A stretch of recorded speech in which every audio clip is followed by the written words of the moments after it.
동산교회 시간. 이 시간 말씀에는 물된 동산교회 담임 조병선 목사님입니다.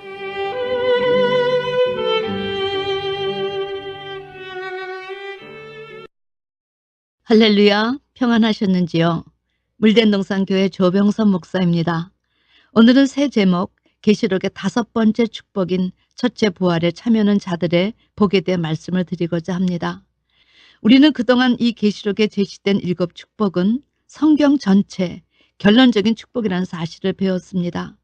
첫 번째 축복은 계시록 1장 3절, 이 예언의 말씀을 읽는 자와 듣는 자들과 그 가운데 기록한 것을 지키는 자들에 대한 축복을 배웠습니다. 둘째 축복은 계시록 14장 13절 말씀으로 자금 이후로 주 안에서 죽는 자들은 복이 있도다 하시니 성령이 가라사대 그러하다. 저의 수고를 그치고 쉬리니 이는 저희의 행한 일이 따름이라 하시더라. 여러분, 이 말씀은 참 여러 가지 많은 생각이 나게 되는 말씀입니다. 자금 이후라는 뜻은 바로 적그리스도와 거짓 목자들이 판치는 시대를 말하지요. 이럴 때에 영원한 복음인 계시록의 말씀을 전하는 두 중인들이 얼마나 많은 고난과 핍박을 받겠습니까? 그러나 그럼에도 불구하고 생명을 내걸고 영원한 복음에 대한 핵심 메시지를 전하다 순교당해서 주 안에서 죽는다면 그런 자처럼 축복이 없다는 것이지요. 세 번째 축복은 계시록 16장 15절 말씀으로 보라 내가 도적같이 오리니 누구든지 깨어 자기 옷을 지켜 벌거벗고 다니지 아니하며 자기의 부끄러움을 보이지 않는 자가 복이 있도다. 여러분, 이 복은 자기가 깨어 지켜야 할 옷이 있다는 사실을 아는 사람, 아니 자기가 벌거벗어 부끄러움을 보이지 않아야 할 것을 아는 자가 받을 복입니다. 이 옷은 주님께서 재림하실 때 입을 예복을 말하는데 이 옷은 지키지 않으면 빼앗아 갈 자가 있다는 것입니다. 그래서 깨어 그 옷을 지켜 벌거벗고 자기의 부끄러움을 보이지 않는 자가 받을 축복을 제시하신 것이지요. 네 번째 축복은 지난 8주에 걸쳐 전한 계시록 19장 9절 어린 양의 혼인잔치에 청함을 입은 자들이 복이 있도다입니다. 여러분, 지난번 네 번째 축복까지를 배우시면서 여러분은 어떤 생각을 하셨는지요? 이거 알지 않았으면 신불 자격이 어떤 차원인지 모를 뻔했다. 여러분, 그런 생각이 들지 않으셨는지요? 저는 이 계시록을 연구하면서 정말 등에 진땀이 났습니다. 이렇게 중요한 내용을 왜 우리는 한 번도 들어보지 못했을까? 이건 몰라 준비하지 않으면 천국 입성에 실패 있는데 그때 얼마나 충격을 크게 받았으면 그 후부터 계속 이 말씀을 외치는 자가 되었습니다. 사도 요한은 그 눈이 열려 하늘 보좌를 보며 아주 강한 충격을 받고 5번째 축복을 이렇게 기록했습니다. 계시록 20장 4절에서 6절 말씀. 또 내가 보좌들을 보니 거기 앉은 자들이 있어 심판하는 권세를 받았더라. 또 내가 보니 예수의 증거와 하나님의 말씀을 인하여 목배임을 받은 자의 영혼들과 짐승과 그의 우상에게 경배하지도 아니하고 이마와 손에 그의 표를 받지도 아니한 자들이 살아서 그리스도로 더불어 1000년 동안 왕노릇하니.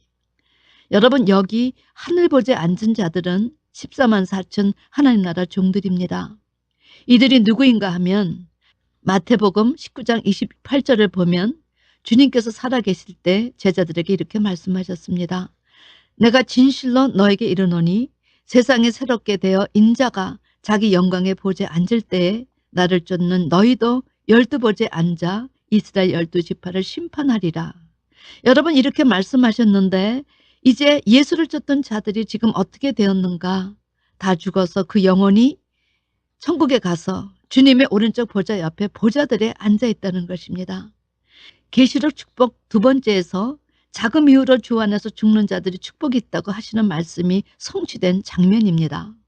이들은 구약에서부터 주님 재림하시기까지 시대적 적그리스도 시대에 예수의 증거, 하나님 말씀으로 인해서 목배임을 당한 순교자들과 짐승과 그의 우상을 경배하지 않고 666표를 받지 않는 자들이 이제 살아서 그리스도로 더불어 1000년 동안 왕노릇하니. 그러니까 여러분, 지금의 시간은 이제 심판이 시작될 바로 그 직전의 시각입니다. 주께서 재림하실 그 시각이 이르렀음을 알려줍니다. 그들이 살아 일어난다는 것은 이제 주님께서 재림하셔서 영혼들이 다시 신령한 육신을 입을 수 있고 천년 왕국의 시작이 되어야 이들이 왕 같은 제사장의 역할을 할 수 있으니 그렇게 외친 것입니다. 여러분, 사도 요한이 이런 실상을 보고 얼마나 놀랐겠습니까? 구약에 누가 순교를 당했는가? 주님을 같이 쫓던 베드로, 마태, 형 야고보, 주님의 동생 야고보, 바울, 빌리, 스데반, 이런 사람들이 다 주님의 오른쪽 보좌들에 앉아서 이제 살아 일어나 심판에 가담하기 위해서 기다린다는 것입니다. 이 첫째 부활에 참여하는 자들은 복이 있고 거룩하도다. 둘째 사망이 그들을 다스리는 권세가 없고 도리어 그들이 하나님과 그리스도의 제사장이 되어 천년 동안 그리스도로 더불어 왕노릇하리라.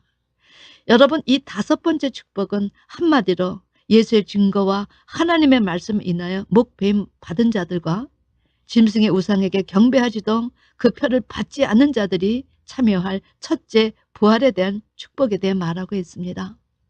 그런데 이 축복에 대해서 여러분은 얼마큼 들어오셨는지요? 그동안 여러분이 생각하시는 축복의 개념과 혹 동떨어지지 않은지요? 저는 이 축복에 대해 공부하면서 우리가 늘 들어온 축복과 왜 이렇게 다른가 그런 생각이 들었습니다. 그리고 이 축복을 깨닫고 제일 먼저 생각난 분이 바로 사도 바울이었어요. 사도 바울이 고린도전서 4장 8절 이하에서 너희가 이미 배부르며 이미 부여하며 우리 없이 왕노릇하였도다. 우리가 너희와 함께 왕노릇하기 위하여 참으로 너희 왕노릇하기를 원하노라. 여러분, 사도 바울이 이 말씀에서도 왕노릇이 무엇을 의미하는지 제대로 이해하지 못했다는 것입니다.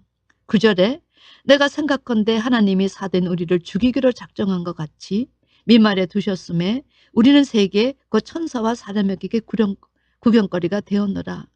이 고백도 계시록 11장 두 증인에 대해서 제대로 알기 전에는 안다고 하는 것이 아는 것이 아니었습니다. 아주 함량미달이었지요. 덕 이들이 왜 천사와 사람에게 구경거리가 되었는지 계시록 17장 17절을 알기 전에는 이 말씀의 깊은 뜻도 이해가 되지 않았던 것입니다. 성경 전체는 여러분 십자가의 길, 고난의 길, 그 다음에 오는 영광을 제시하십니다. 그러므로 고난 없는 영광은 없습니다. 그런데 고난의 길을 피하고 싶은 마음이라면 성경을 제대로 깊이 이해하지 못한 것이지요. 이 다섯 번째 축복은 말씀을 증거하기 위해서 채장을 맞고 목뱀을 받은 이 무서운 일이 오히려 복이요 불이익을 당할지라도 짐승의 표를 받지 않고 정절을 지키는 이것이 하나님 자녀의 최고의 영예이자 축복 중에 축복이라고 제시하시는 것입니다. 그런데 우리는 교회에서조차 이런 내용의 말씀들을 들어보지 않아서 말이 하나님의 자녀라 해도 세상 사람들과 똑같은 복의 개념을 갖고 살았습니다. 그리고 그저 주일 예배 빠지지 않고 나오고 금요 성경 공부 열심히 나오고 교회 조금 봉사나 하면 1급 교인으로 우대받으며 그 정도 선에서 칭찬받고 신앙생활을 해왔다는 사실입니다. 그런데 성경은 주를 영접해서 세상에서 출세하고 재물을 얻고 권세를 얻는 것도 복이지만 그 복은 차원이 낮은 복이요. 그런 복은 복으로 치지도 않는다. 내가 진심으로 축복의 주인공이 되기를 원하느냐? 너희들의 생각하는 차원의 복이 아니라 정말 하나님의 차원에서 예비한 복을 말해보랴.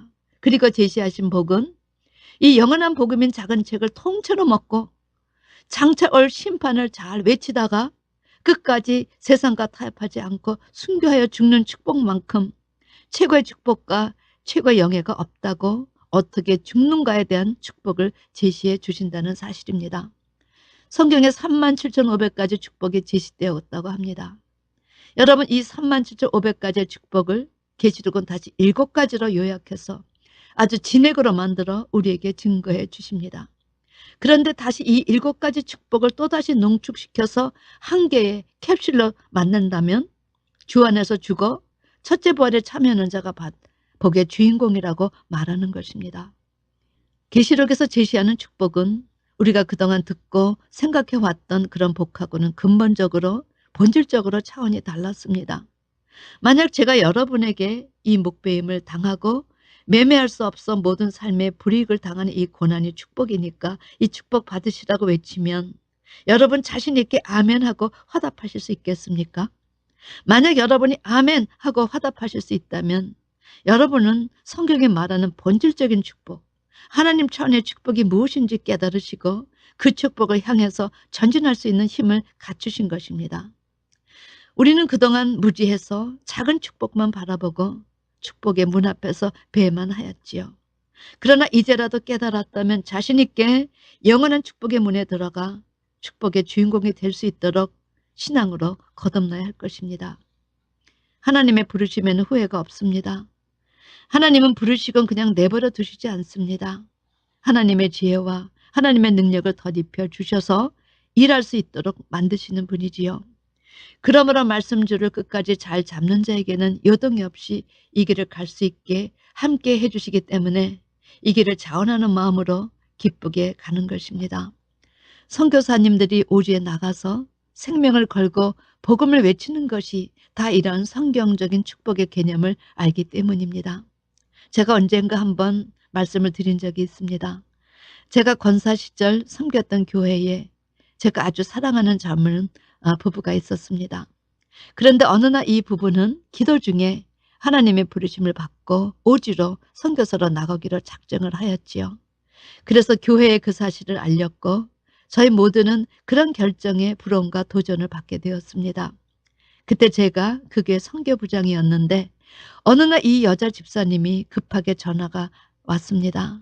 그때 저는 권사였는데 권사님, 친정어머니가 제가 선교사로 나간다는 소식을 듣고 쓰러지셨어요. 그러니 기도해달라는 부탁 전화였습니다. 여러분, 이 친정어머니는 한국에서 권사의 직분을 맡고 계신 분이었습니다.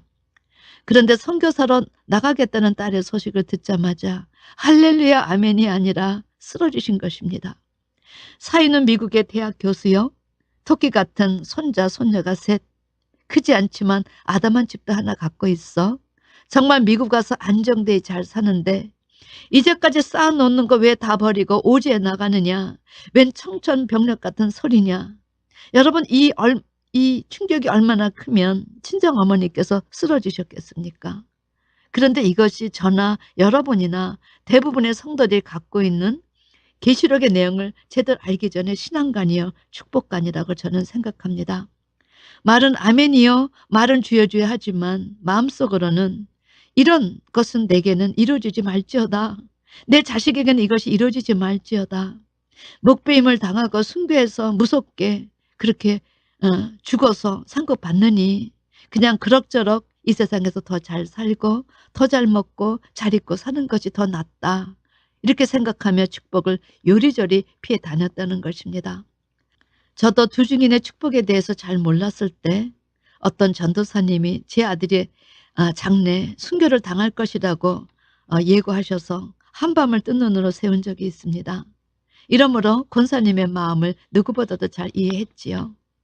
제가 이 순교의 진정한 축복을 깨닫게 된 것은 계시록의 상징을 풀고 계시록 11장의 두 증인의 권세와 12장 초대교회의 비밀을 보고 이 다섯 번째 축복에 대해 제대로 알고 나서부터입니다.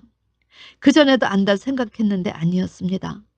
계시록을 공부하니 그제서야 순교의 축복을 아는 것 같았는데 그런데 아주 함량미달이었습니다. 아니 사실 깊게 모르고 있었다는 사실을 발견할 수 있었지요. 그런데 이제 이것을 깨닫고 나니 목배임 받고 순교한다는 의미는 바로 두 증인의 삶을 제대로 살고 감당했다는 이야기였습니다. 이 사람들이야말로 바로 어린 양의 신부감이요. 세상과 타협하지 않은 가장 순수한 신앙의 소유자로 천년왕국에서 왕로도 할 자들이었습니다. 그러므로 이제는 우리 하나님 자녀의 최고의 영광으로 드디어 신앙의 삶에 성공한 분들처럼 살고 싶어서 저도 이 증인의 삶에 모든 것 팽가치고 뛰어들게 되었지요. 그래서 하나님의 자녀들에게 우리도 이와 같이 주님을 쫓아 산 이들처럼 살아 천년왕국의 왕권 성도가 되는 이 축복을 받자, 주님의 신부감이 되는 이 축복을 받자 지금 설교로도 CD로도 테이프로도 방송으로 외치고 있는 것입니다. 성경은 지금이라도 깨닫기만 하면 이제라도 늦지 않았으니 어서 이런 삶을 살라고 축복의 문을 열어놓으신다는 사실을 잊지 않는 여러분과 제가 되기를 주님의 이름으로 축원합니다. 아멘.